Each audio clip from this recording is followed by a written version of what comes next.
पुणे जिल्ह्यातील एक इतिहास संपन्न, धार्मिक, सामाजिक महत्त्व असणारा तालुका पुरंदर. पुण्यापासून अवघ्या 10 मैलांवर दिवेघाट उभा आहे. अतिशय सुंदर निसर्गरम्य असा हा घाट चढून गेले की करे पठारची सीमा लागते आणि येथूनच सुरू होतो पुरंदर तालुका. या तालुक्याचे नाव जरी पुरंदर असले तरी या तालुक्याचे मुख्य ठिकाण आहे सासवड. याचे पौराणिक नाव होते ब्रह्मपुरी. तसेच ज्ञानेश्वर काळात सासवडला संवत्सर असेही म्हटले जात होते. सासवड हे नाव पूर्वी येथे असलेल्या 6 वाड्यांच्या मुलखावरून किंवा प्राचीन काळी या परिसरात असलेल्या मोठमोठ्या 7 वडांच्या अस्तित्वावरून पडले असावे असा तर्क आहे. प्राचीन काळापासून देवांची व संतांची तपभूमी म्हणून प्रसिद्ध असलेले हे नगर कऱ्हा व भोगावती, जिचे दुसरे नाव चांबळे असे आहे, या 2 नद्यांच्या संगमाजवळ वसलेले आहे. छत्रपती शिवरायांच्या जहागिरीतील हे गाव सापगर खिंड, पांगार खिंड, पानवडीची खिंड, बापदेव घाट, दिवे घाट, पुरंदर घाट, भुलेश्वर इत्यादी ठिकाणाहून विविध मार्ग सासवडला येतात. सासवड जितके सुंदर तितकेच ऐतिहासिकदृष्ट्या स्फूर्तिदायी व वैभवशाली आहे. तसेच साहित्य, कला यांच्या दृष्टीने मोलाचे योगदान देणारे आहे.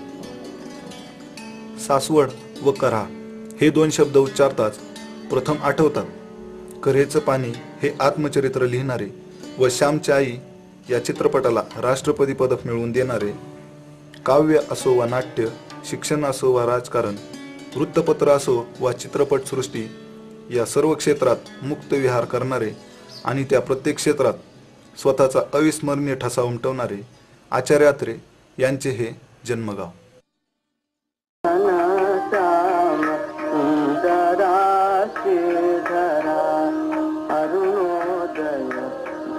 या प्रसिद्ध, प्रसन्न, सात्विक, श्रद्धामय अमर उपाळीने मराठी वाङ्मयात अजरामर झालेला होनाजी व त्याचा साथीदार बाळा हे अनेक वर्ष सासवड येथेच वास्तव्यास होते.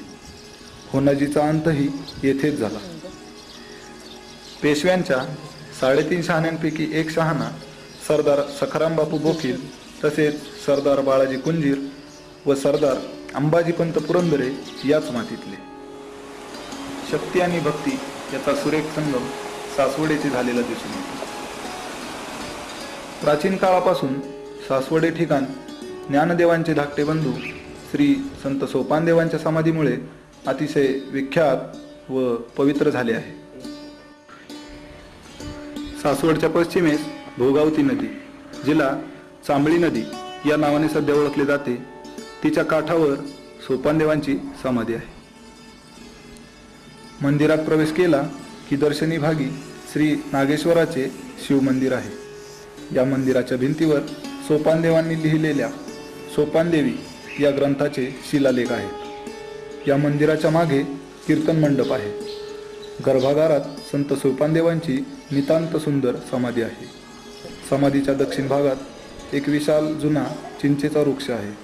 येथे सोपानदेवांच्या पादुका असून तेथून सोपानदेवांनी समाधी घेण्यासाठी प्रवेश केला असे सांगतात.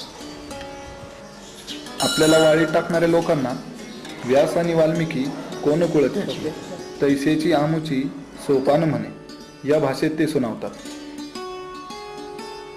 सरदार पानसे यांनी मेळकोट येथील युद्धात विजय मिळवून भरपूर लूट मिळवली. त्यावेळी त्या लुटीतून आणलेले हे चंदनाचे 6 सुबक खांब त्यांनी मंदिरास अर्पण केले. हे खांब आजही भूतकाळातील समृद्ध कलेची साक्ष देतात आणि वारकऱ्यांच्या भक्तीबरोबरच शूरांच्या शौर्याची ग्वाही देतात. सासवडमधील आणखी एक देखणं मंदिर संगमेश्वर. एका बाजूने कऱ्हा नदी व दुसऱ्या बाजूने चांबळी नदी यांच्या सुंदर संगमावर हे प्रेक्षणीय शिवालय उभे आहे. 2 नद्यांच्या संगमावर उभे असल्याने त्या संगमेश्वर या नावाने ओळखले जाते. संगमेश्वराचे मंदिर म्हणजे पेशवेकालीन शिल्पाचा आणि स्थापत्यकलेचा आदर्श नमुना होय. विशाल दगडी घाटाच्या पायऱ्या चढून गेले की दगडी स्तंभावर कोरलेला प्रवेश मंडप दिसतो. प्रवेश मंडपात घोटीव देखण्या नंदीची मूर्ती असून तिच्या पाठीवर 2 नागफण्या कोरलेल्या आहेत. नंदीवर कोरलेला साजशृंगार रसिक मनाला मोहवतो. प्रवेशद्वाराच्या स्तंभावर सुंदर नक्षीकाम, कमलपुष्पे, कलाकुसरीची वेलबुट्टी कोरलेली आहे. मंदिराच्या मागील बाजूला सुबक रेखीव नक्षीकाम, चक्रे व घाटदार कोरीवकाम मन आकर्षित करते. एकूणच मंदिराचे सौंदर्य सुरम्य स्वप्नाप्रमाणे मोहक भासते.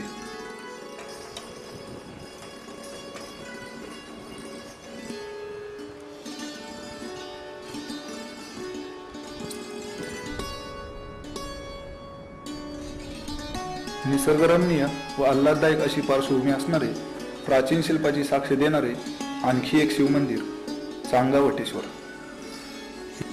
या शिवालयास प्रथम नीलकंठ नाव होते, नंतर त्यास वटेश्वर हे नाव पडले.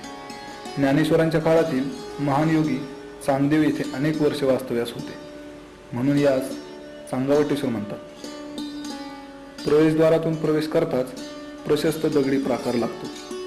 30 चौकोनी अखंड स्तंभावर हा मंडप उभा आहे. या स्तंभावर तपस्वी, दधिमंथन करणारी स्त्री, गरुड, युगुल, लढत असलेले मल्ल, 3 नर्तकी असे शिल्प कोरलेले आहे. तसेच चित्रविचित्र आकर्षक सौंदर्याकृती, कमलपुष्पे, शृंखलाच्या माळा, नृत्यांगना यांचे सुबक कोरीवकाम केलेले आहे. याशिवाय अश्व, हत्ती, वाघ, पोपटासारखे पक्षी यांचे शिल्पकाम मोहित करते.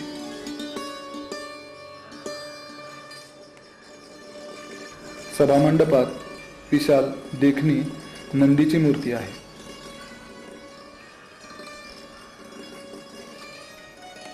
सभामंडप ओलांडला की चौकोनाकृती मध्य गाभारा आहे. हा गाभारा षाडप स्तंभावर उभारलेला असून प्रत्येक स्तंभावर कलाकुसर केली आहे.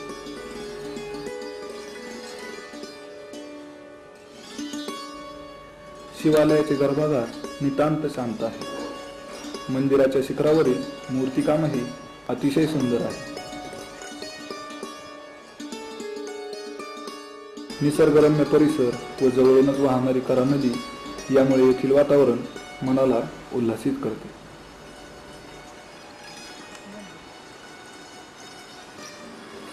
पहिले पेशवे बाळाजी विश्वनाथ यांची समाधी आहे.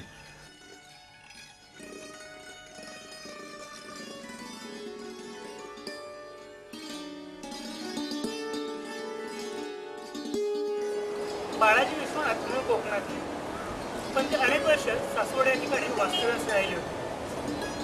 पुणे प्रांताच्या सुभेदारपणापासून आपल्या कारकिर्दीची सुरुवात करणारे बाळाजी विश्वनाथ 1713 मध्ये पेशवेपदापर्यंत पोहोचले. छत्रपती शाहू महाराजांनी त्यांना पेशवाईची वस्तू बहाल केली होती. बाळाजी पंतांनी अत्यंत अवघड काळात इमानदारीनं आणि निष्ठेनं छत्रपतींच्या गादीची निष्ठेनं सेवा केली.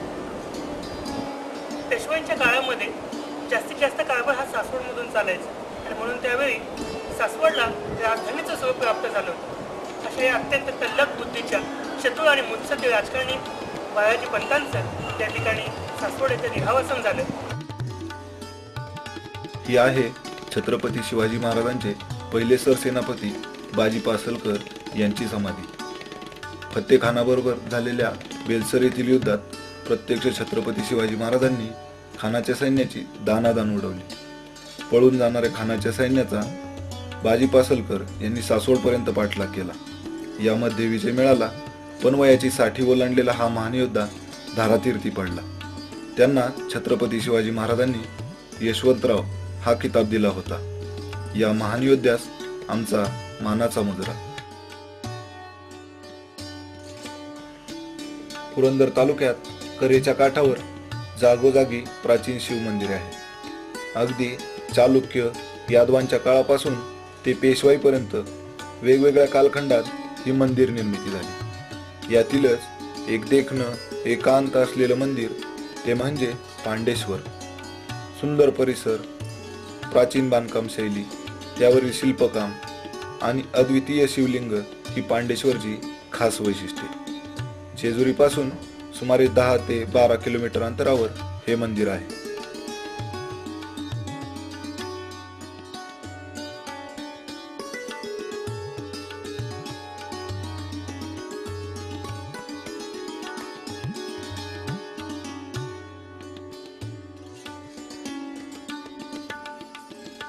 दगडी मुखमंडप, त्यामागे विटांच्या बांधकामातील प्राचीन सभामंडप व गर्भगृह अशी या मंदिराची रचना आहे. यातील सुरुवातीचा दगडी मुखमंडप एखाद्या कोरीव लेणीप्रमाणे आहे. त्याच्या दर्शनी भागावर विविध भौमितिक आकारात नक्षीकाम केले आहे. मध्ये मध्ये कोरीव दगडी जाळे आहेत. प्रवेशद्वाराच्या दोन्ही बाजूस 1.5 मीटर उंचीच्या जय विजय या द्वारपालांच्या रेखीव मूर्त्या आहेत.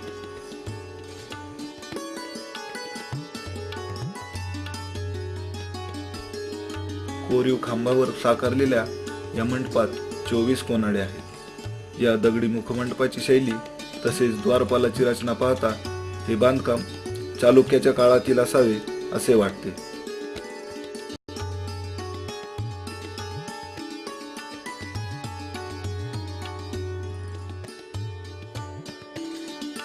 या मंदिराचा इतर भाग आयताकृती मंडप, गजपृष्ठाकृती रचना व वापरलेल्या मोठ्या विटा यावरून हे बांधकाम सातवाहन काळातील असावे.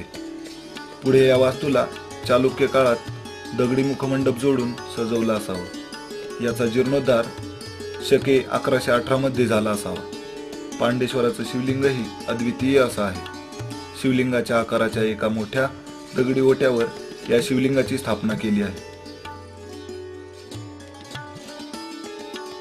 पेशवाईत या मंदिराभोवती तटवजा इमारत बांधली आहे.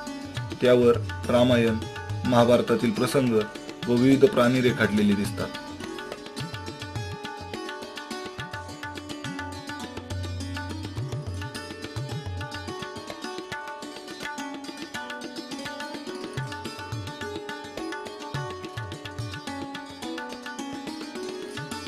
पांडेश्वराच्या मंदिराभोवतीचा शांत निसर्गरम्य परिसर मन गुंतवून ठेवतो.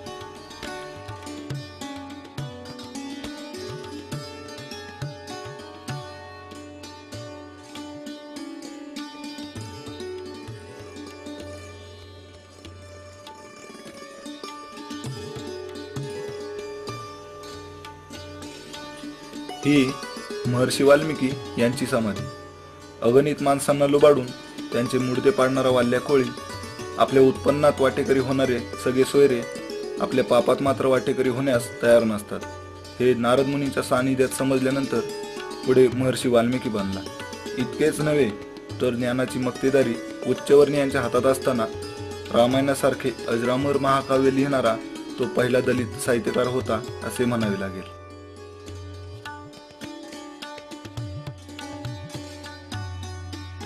सासवडपासून सुमारे 22 किलोमीटर अंतरावर वीर हे गाव आहे. या गावाच्या उत्तर बाजूस पूर्णगंगेच्या काठी सुप्रसिद्ध श्री म्हस्कोबा मंदिर आहे.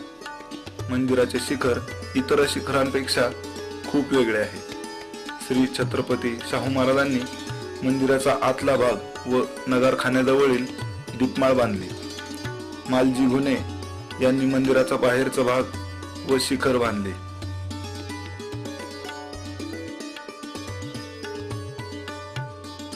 मंदिराचे प्रवेशद्वार चांदीच्या पत्र्यावरील सुबक नक्षी कामामुळे सुंदर दिसते. मंदिराच्या गाभाऱ्यात शाडूचा मोठा घोडा आहे. हा घोडा जणू खरा व जिवंत असल्याप्रमाणे भासतो. मुख्य गाभाऱ्यात म्हस्कोबाची व श्री जोगेश्वरीची भव्य मूर्ती आहे.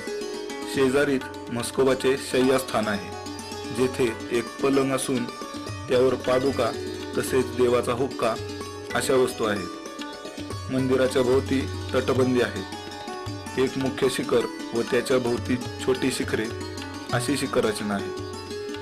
नंदीच्या मंदिराचे शिखरही त्यावरील भल्या मोठ्या नागाच्या मूर्तीमुळे लक्ष वेधून घेते. माघ महिन्यात येथील यात्रेला लाखो भाविक दर्शनास येतात.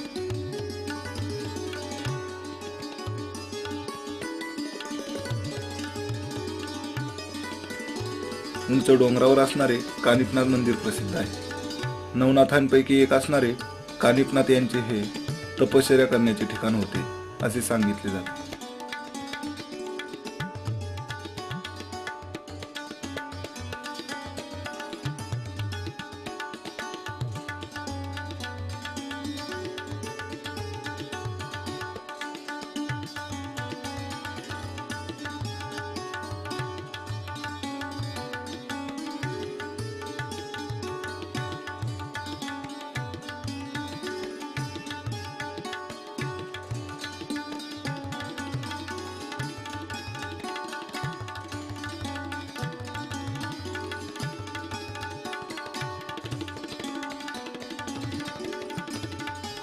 मंदिराचे अनोख्या शैलीतील शिखर, गाभाऱ्याचा केवळ 11 बाय 11 इंच लांबी रुंदीचा दरवाजा व निसर्गरम्य वातावरण हे या मंदिराचे वैशिष्ट्य आहे.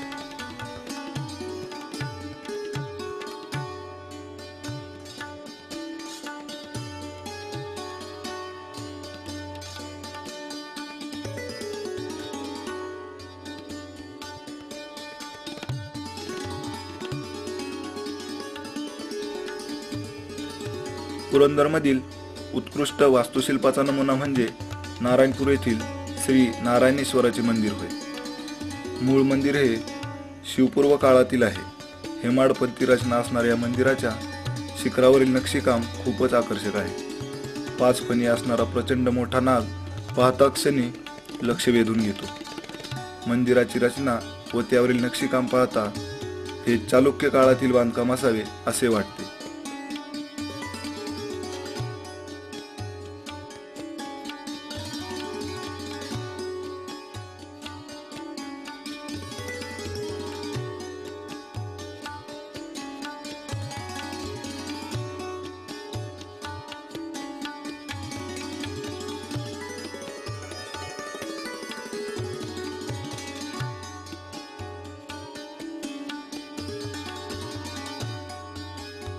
मंदिराच्या प्रवेशद्वारावरील सुबक मूर्तिकाम, सिंह व नक्षीकाम तर देखणे आहेच. याशिवाय मंदिराच्या बाहेरील भिंतीवरील नाजूक देखणी शिल्पकला, शिखर रचना यामुळे हे मंदिर अतिशय मनमोहक प्राचीन कलेची साक्ष देते.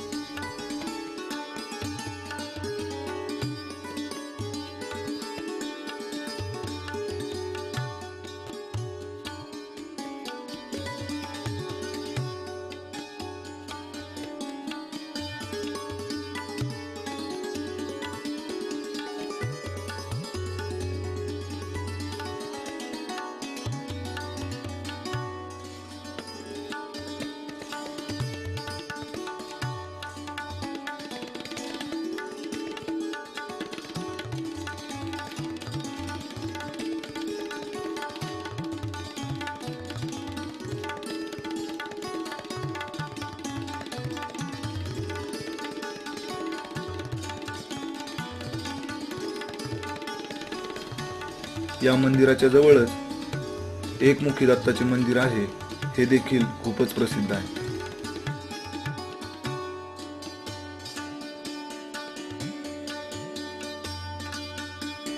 पुरंदर तालुक्यातील अगदी अलीकडच्या काळात बांधलेले सुंदर व देखणे असे हे केतकावळे येथील बालाजीचे मंदिर होय.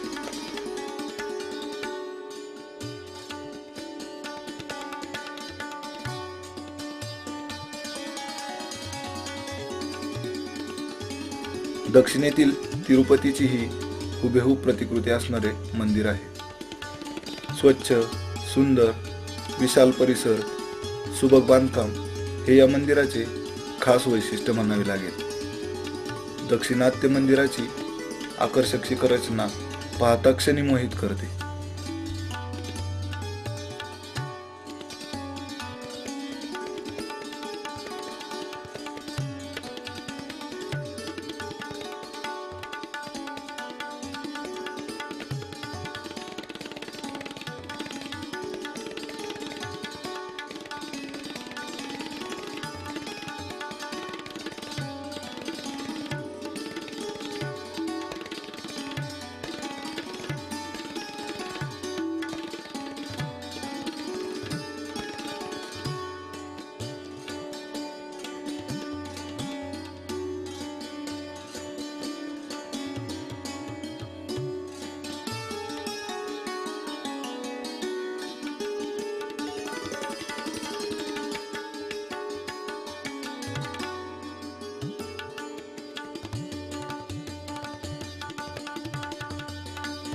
सोनेरी रंगछटेने रंगवलेले आकर्षक छोटी शिखरे, त्यावरील शिल्पकाम आपली नजर हटूच देत नाही.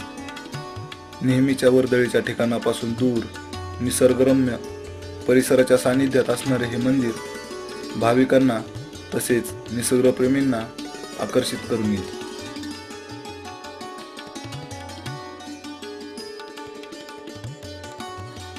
संपूर्ण महाराष्ट्राचे कुलदैवत मानले जाणारा जेजुरीचा खंडोबा, यालाच मल्हारी, महासाकांत, मार्तंड या नावांनीही ओळखले जाते. मणी आणि मल्ल या महापराक्रमी दैत्यांनी दिलेल्या त्रासापासून सर्वसामान्य लोकांना वाचवण्यासाठी शंकराने खंडोबाचा अवतार घेऊन दैत्यांचा नाश केला, अशी या अवताराची कथा सांगितली जाते.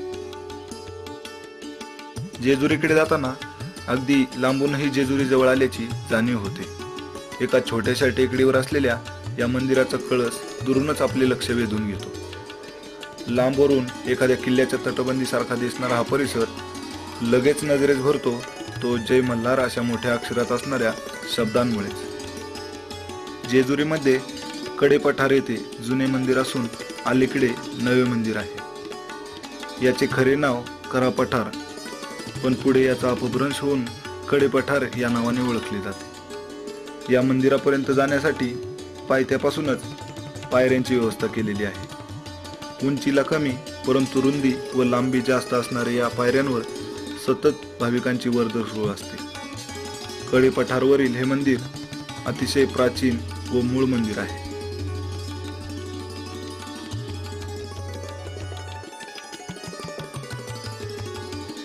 मंदिरासमोर दगडी मेघडंबरीत नंदीची मूर्ती असून येथील कासव आगळ्या वेगळ्या रूपात दिसते. प्रवेशद्वाराजवळील जय विजय यांच्या मूर्तीतील वेगळेपणा पाहता क्षणीच नजरेस भरतो.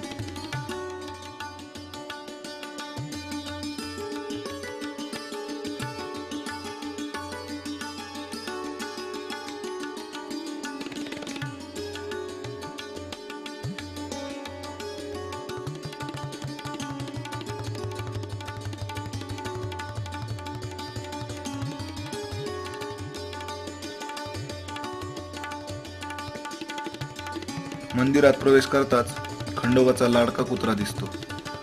मंदिराच्या गाभाऱ्याच्या दरवाज्यावरील सुबक नक्षीकाम मन मोहून टाकते.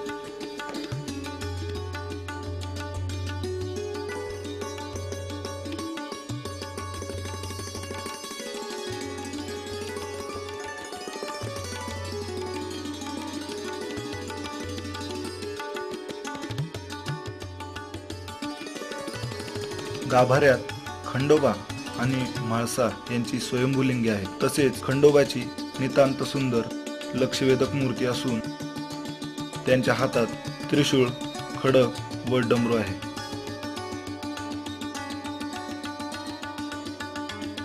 मंदिराच्या आवारातच घोडास्वार मंदिर, भंडारघर व पंचलिंग मंदिर आहे. अत्यंत निसर्गसंपन्न परिसरात असलेले हे मंदिर आहे.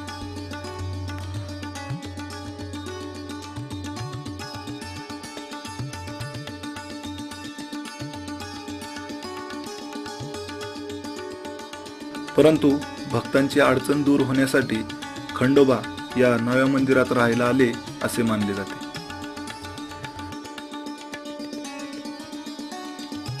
जेजूरगडाच्या पायथ्यापर्यंत येऊन पोहोचताच मेघडंबरीतला भला मोठा नंदी लक्ष वेधून घेतो. येथून पुढे मंदिराकडे जाण्यासाठी पायऱ्यांची चढण पार करायची असते.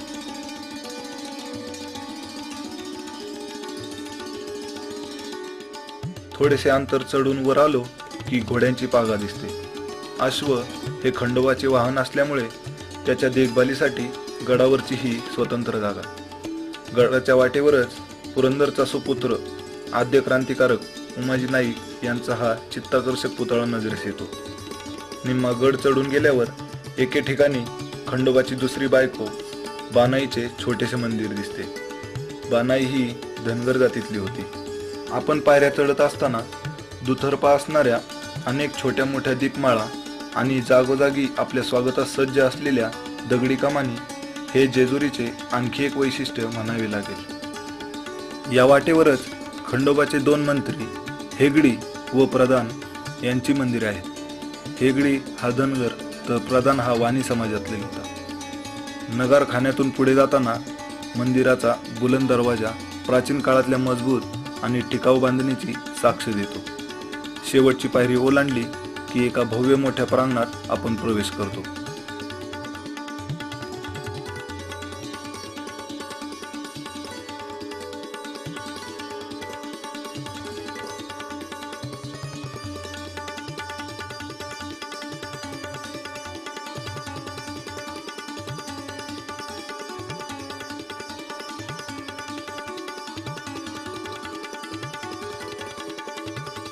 पुरातनकालीन मंदिरांचे वैशिष्ट्य म्हणावे असे प्रशस्त आवार या मंदिरास लाभले आहे.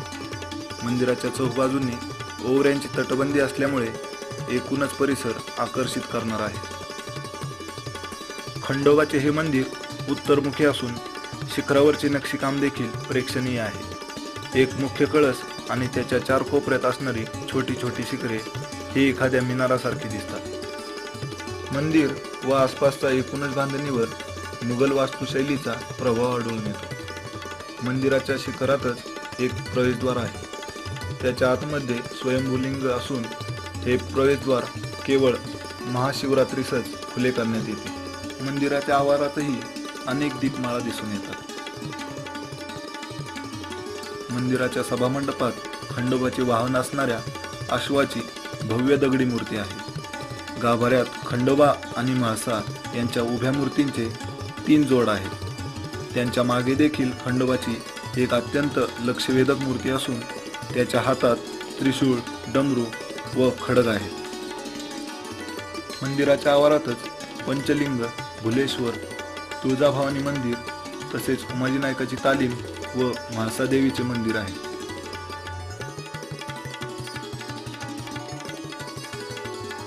मंदिराच्या प्रवेशद्वाराजवळ या गडाचा किल्लेदार श्री यशवंतरावाचे मंदिर आहे. प्रवेशद्वाराच्या समोरच एके ठिकाणी 2.5 पायऱ्या आहेत. याच ठिकाणी इसवी सन 1662 मध्ये छत्रपती शिवाजी महाराज व शहाजीराजे यांची भेट झाली होती असे सांगतात. मंदिरात गेल्यावर 1.5 मीटर उंचीचा आणि 10 सेमी रुंदीचे पाते असणारा खंडा अगदी आवर्जून पाहायला हवा. खंडा म्हणजे तलवार. ही तलवार सरदार पानसेंनी देवस्थानास अर्पण केली. 42 किलो वजनाची ही तलवार त्यांनी प्रत्यक्ष युद्धात वापरल्याचे सांगितले जाते. दसऱ्याच्या दिवशी ती तलवार एका हाताने जास्तीत जास्त वेळ धरण्याची स्पर्धा भरवली जाते.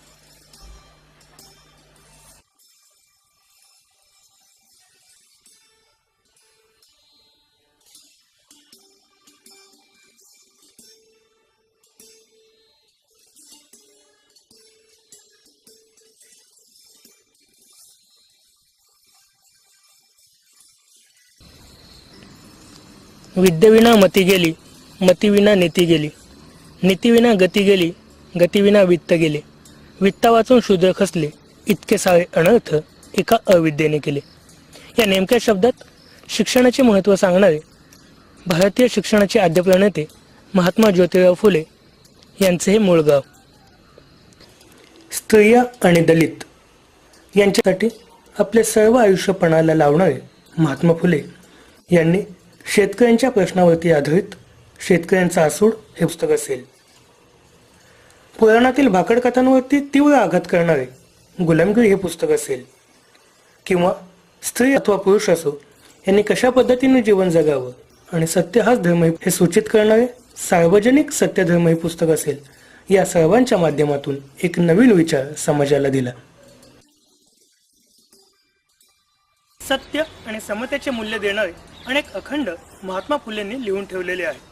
त्यातीलच एक निर्मिकाचा धर्म, सत्य आहे एक, भांडणे अनेक कशासाठी, हा प्रश्न आजच्याही समाजाला विचारावा इतकाच महत्त्वाचा वाटतो.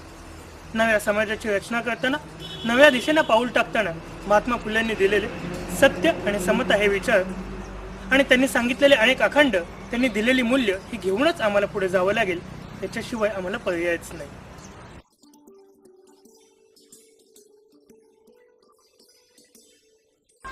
लोकमान्यांच्या निधनानंतर गांधी युगास प्रारंभ झाला. 1930-31च्या सत्याग्रहानंतर गांधीजी साबरमतीच्या आश्रमातून बाहेर पडले.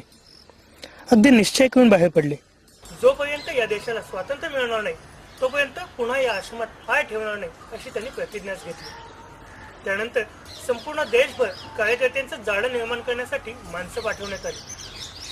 महाराष्ट्रातही असं एखादं केंद्र चालू करावं असा विचार आला आणि मग देशभक्त शंकरराव देव यांनी सासवड या ठिकाणी या आश्रमाची सुरुवात केली. प्रेमाताई कंटक यापूर्वी साबरमतीच्या आश्रमात असत. गांधीजींशी विचार विनिमय करून शंकरराव देव यांनी त्यांच्याकडे आश्रमाची जबाबदारी सोपवली. शंकरराव देव, आचार्य भागवत, आचार्य जावडेकर या तिघांनी आश्रमाला वैचारिक अधिष्ठान दिले. राष्ट्रीय वृत्तीची जोपासना होऊ लागली. रोज सफाई, अस्पृश्यता, सुतकताई, स्वावलंबी जीवन आणि विशेष करून बौद्धिके इत्यादी कार्यक्रम होऊ लागले. नव्या पिढीला एक बाळकडू मिळू लागलं. सासवडची एक पिढी या विचारांवर पोचली गेली. त्याचे प्रत्यंतर पुढील कालखंडामध्ये दिसून येते. 1942च्या चळवळीमध्ये सासवडमधील अनेक लोक तुरुंगामध्ये गेले. सबंध पुरंदर तालुक्यात जागृतीचे लोण पोचले होते. विद्यार्थीही त्यातून बाजूला राहिले नाहीत. सासवडमधून बुलेटिन निघे. दिवसभर सायक्लोस्टाईल मशीन आडामध्ये लपवून ठेवली जाई आणि रात्री बुलेटिन छापून गावात आणि इतरत्र निवडुंगामध्ये फेकली जात होती. एके दिवशी अचानक पोस्टासमोरील बंगाळ इमारतीवर तिरंगी झेंडा फडकला. देशभक्तीपर पदे, पोवाडे, घोषणा यांनी सगळे रान नुसते दुमदुमून गेले होते.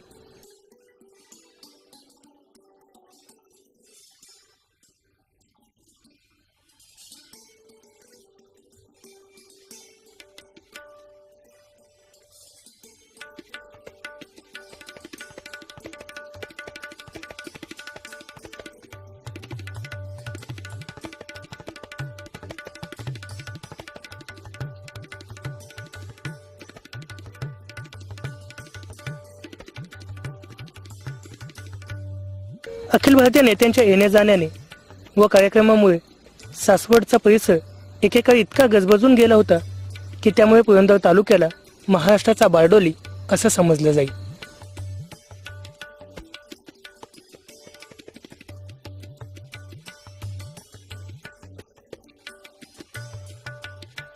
आद्य क्रांतिकारक उमाजी नाईक यांचे जन्मगाव भिवडी येथील हे स्मारक. याच गावात 1791 साली उमाजी नाईक यांचा जन्म झाला. आपल्या साथीदारांसह पुरंदरच्या दऱ्याखोऱ्यात राहून इंग्रजांना नाकीनऊ आणणारा उमाजी नाईक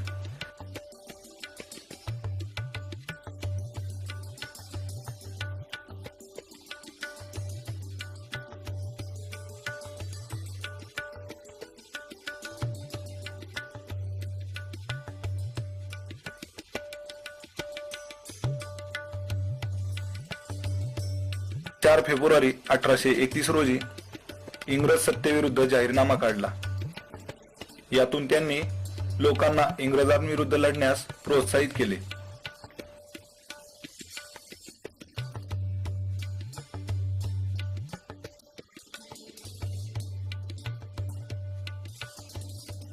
फितुरीमुळे सापडलेल्या उमाजी नाईक यांना इंग्रज सरकारने पुण्यात शिवाजी चौकातील तहसील कार्यालयाच्या आवारात 3 फेब्रुवारी 1832 रोजी फाशी दिली. लोकांना दहशत बसावी म्हणून 3 दिवस या झाडाला त्यांचा देह लटकवण्यात आला. पण त्यांच्या या बलिदानातून व कर्तृत्वातून अनेकांना देशभक्तीची प्रेरणा व स्फूर्ती मिळाली. सासवडपासून सुमारे 25 किलोमीटर अंतरावर असणारे माळशिरस येथील हे भुलेश्वराचं मंदिर. एखाद्या वाड्याप्रमाणे प्रवेशद्वार असणाऱ्या या मंदिरात प्रवेश करताच एखाद्या अद्भुत लेणीमध्ये प्रवेश केल्यासारखे वाटते. मंदिराचा आतील भाग काळ्या दगडांवर कोरीव काम करून घडवलेला आहे. मंदिरात विविध देवदेवतांच्या मूर्त्या तसेच भिंतीच्या तळाशी असणाऱ्या नर्तकांची शिल्पे लहान आकारात असल्या तरीही आपले लक्ष वेधून घेतात. मंदिराच्या प्रत्येक खांबावर आकर्षक कलाकुसर केलेली दिसून येते.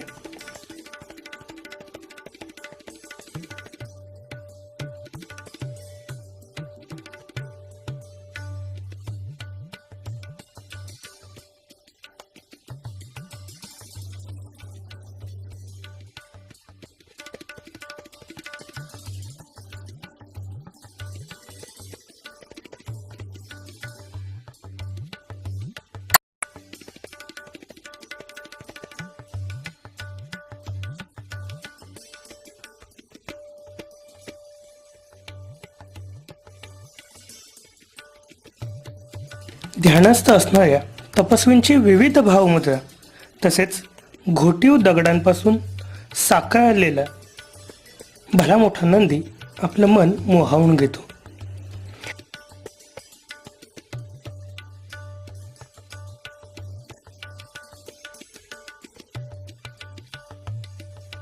मंदिराच्या शांत गर्भागृहात श्री भुलेश्वराचे आगळेवेगळे लिंग आहे.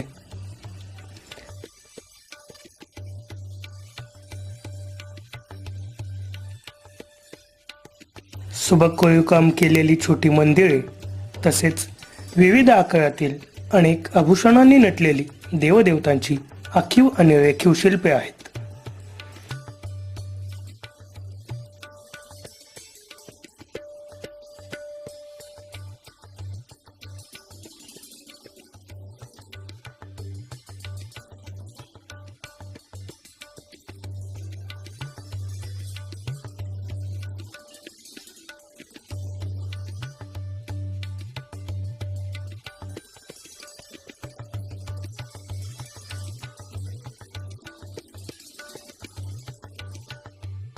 यातील काही शिल्पे ही सुमारे 4 फूट उंचीची आहेत.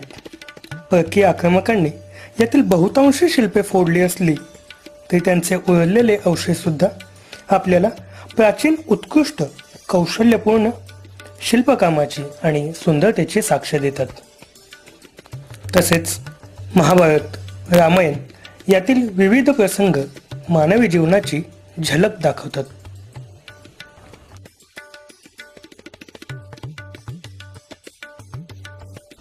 उंट, हत्ती, घोडे, वाद्य वाजवणारे वादक तसेच युद्धाचे प्रसंग या ठिकाणी अतिशय जिवंतपणे प्रकट केलेले दिसतात.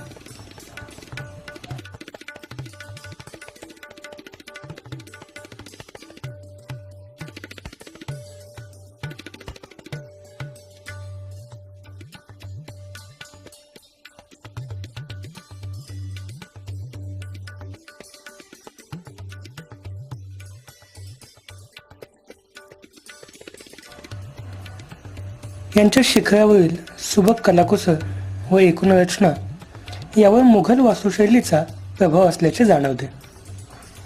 शिखरावर असणारे सुबक रेखीव नक्षीकाम अत्यंत मनमोहक आहे.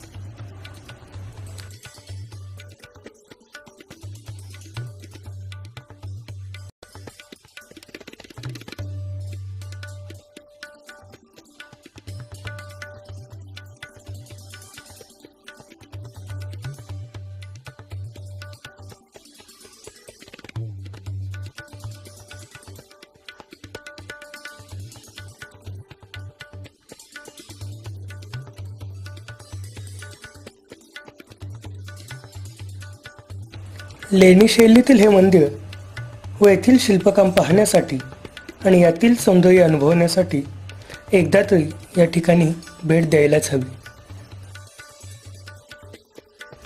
मल्हारगड नावाचा किल्ला पुण्यात आहे याची बहुधा कुणाला कल्पना नसते. बहुतेकांचा जेजुरीगड म्हणजेच मल्हारगड असाही समज असतो. पण सासवडपासून जवळच सोनोरी या गावामध्ये असणारा मल्हारगड हा महाराष्ट्रात बांधला गेलेला शेवटचा किल्ला आहे. 1757 ते 1760 या कालावधीत पेशव्यांच्या तोफखान्याचे प्रमुख भिवराव पानसे आणि माधवराव पानसे यांनी या गडाची निर्मिती केली. गावात पोहोचल्यावर गडीचे भव्य बुरुज आणि दरवाजा दिसतो. या दरवाजासमोरून डावीकडे जाणारा मार्ग थेट गडावर जातो. गडावर पोचता क्षणी मोठा बुरुज नजरेस भरतो. त्याच्या मागेच असणाऱ्या बुरुजात महाद्वार आहे. तेथून थेट आत गेल्यावर बालेकिल्ल्यात प्रवेश होतो.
बालेकिल्ल्यात खंडरायाचे आणि महादेवाचे चांगल्या स्थितीत असणारे मंदिर आहे.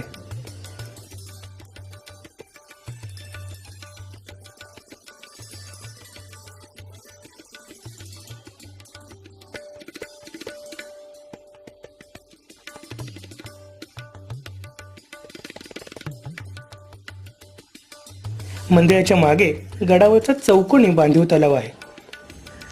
बालेकिल्ल्याची एक सलग तटबंदी आपल्या नजरेस भरते आणि स्वतःचं अस्तित्व दाखवून देते. गडावरून पुरंदर, वज्रगड, सासवडचा परिसर आणि पुण्याचा परिसर हा विस्तृत प्रदेश दृष्टिक्षेपात येतो आणि म्हणूनच पेशव्यांच्या काळात खास टेहळणीसाठी या ठिकाणाचा उपयोग केला जात होता.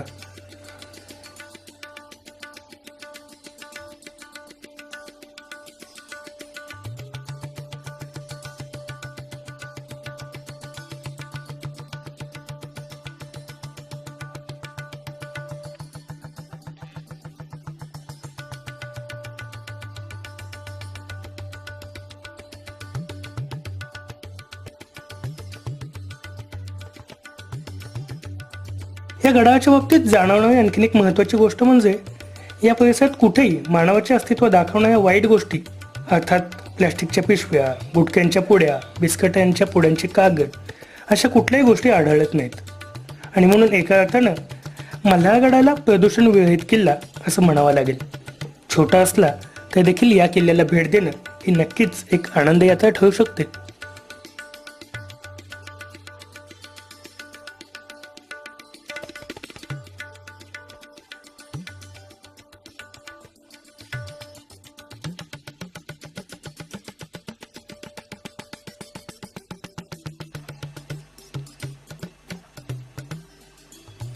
आल्याड सोनोरी पल्याड जेजुरी मधुन वाहे करा, करे पठारचा पुरंदर जणू शिवशाहीचा तुरा. छत्रपती शिवरायांच्या उत्तुंग कर्तृत्वाचा साक्षीदार असणारा हाच तो पुरंदर किल्ला. पुराणात पुरंदरला इंद्रनीळ पर्वत असे नाव होते. पुरंदर म्हणजे स्वराज्यातील एक अत्यंत तोलदार, बुलंद, बाका किल्ला. पुरंदर किल्ला पहिला बहामनी राजा अल्लाउद्दीन हसन गंगू याने इसवी सन 1350 मध्ये बांधला. त्यानंतर हा किल्ला सुमारे 100 वर्षांपेक्षा जास्त काळ निजामशहाच्या ताब्यात होता. या काळात हा किल्ला कोणाही सरदाराला जहागिरीत न देता त्यांनी स्वतःच्या ताब्यात राखून ठेवला.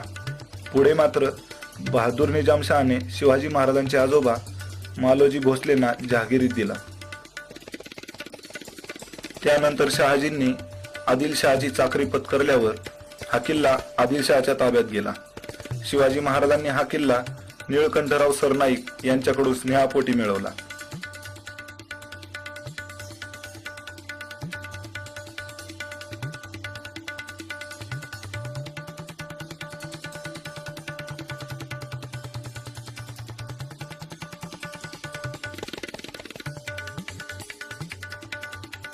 ज्या प्रमुख 5 किल्ल्यांवर शिवराय जास्त दिवस राहिले त्यापैकी पुरंदर हा एक किल्ला होय, जेथे ते सुमारे 369 दिवस वास्तव्यास होते. छत्रपती शिवरायांचा लाडका पुत्र असणाऱ्या छत्रपती संभाजी महाराजांचा जन्म याच किल्ल्यावर 14 मे 1657 रोजी झाला. इसवी सन 1665 मध्ये छत्रपती शिवाजी महाराजांचे राज्य नेस्तनाबूत करण्यासाठी दिल्लीहून औरंगजेब बादशाने मिर्झा राजे जयसिंग व दिलेर खान यांना पाठवले. तेव्हा पुरंदरचे किल्लेदार होते मुरारबाजी देशपांडे. बराच काळ चाललेल्या या युद्धात दिलेर खानाने आणलेल्या तोफांनी व अफाट सैन्याने पुरंदरचा जोड किल्ला असलेला वज्रगड प्रथम ताब्यात घेतला. वज्रगड उंचावर असल्याने पुरंदरवर जोरदार हल्ला करणे त्यांना शक्य झाले. मुरारबाजींसह शेकडो मावळे या युद्धात धारतीर्थी पडले. त्यामुळे शिवरायांनी मुत्सद्देगिरी करून तह केला. वज्रगडाच्या या पठारावर इतिहासात प्रसिद्ध असणारा पुरंदरचा तह शिवाजी महाराज व राजे जयसिंग यांच्यामध्ये झाला. औरंगजेबाने पुरंदरचे नाव बदलून आजमगड तर वज्रगडाचे नाव बदलून वजीरगड असे ठेवले होते. पण 5 वर्षांनी 1670 मध्ये निळोपंत मुजुमदार यांनी हा किल्ला पुन्हा जिंकला. या किल्ल्यावर पराभव होण्याचे महत्त्वाचे कारण होते ते म्हणजे गडावर असणारा पाण्याचा तुतवडा. त्यामुळे आग्र्याहून सुटताच शिवरायांनी सर्वात प्रथम पुरंदर किल्ल्यावर हे पद्मावती तळे बांधले. पुढे शिवरायांचे नातू शाहू महाराजांनी पहिले पेशवे बाळाजी विश्वनाथ यांना हा किल्ला दिला. पेशवाईच्या कालखंडात इसवी सन 1727च्या दरम्यान पुरंदरवर नाणे पाडण्याची टांगसाळ होती. नारायणराव पेशव्यांच्या मृत्यूनंतर त्यांची गरोदर पत्नी गंगाबाईस बारबाईंनी पुरंदरगडावर ठेवले. येथेच त्यांनी 18 एप्रिल 1774 या दिवशी मुलाला जन्म दिला, ज्याचे सवाई माधवराव असे बारसे करून त्याच्या नावाने नाना फडणवीस व सखाराम बापू बोकील यांनी राज्यकारभार सुरू केला. त्यामुळे काही काळ गडावरच पेशव्यांची राजधानी होती. मात्र इसवी सन 1818 मध्ये दुसरा बाजीराव व इंग्रज सेनापती एल्ड्रीज यांच्यात युद्ध होऊन हा किल्ला इंग्रजांनी जिंकला. येथील निसर्गरमणीय वातावरणामुळे इंग्रजांच्या काळात खास सुट्टी घालवण्यासाठी इंग्रज अधिकारी येथे येऊन राहत होते. त्यांच्या अनेक वास्तू येथे आजही पाहावयास मिळतात. तसेच दुसऱ्या महायुद्धात अनेक जर्मन युद्धकैद्यांना येथे बंदी म्हणून ठेवण्यात आले होते. मध्यंतरी काही काळ या ठिकाणी सैन्याचे प्रशिक्षण छावणी होती. अशा रीतीने गडाचा इतिहास अत्यंत स्फूर्तिदायी व प्रेरणा देणारा आहे. आजही या स्थळी गेला असता तेथे वाहणाऱ्या वाऱ्यातून, गडावरच्या पथरांमधून, पाना फुलांमधून आपणास वीरगाथेचे सूर ऐकू येतील. पण हे पाहणारे डोळे, ऐकणारे कान व ते समजावून घेणारे संवेदनशील मन असण्याची गरज आहे.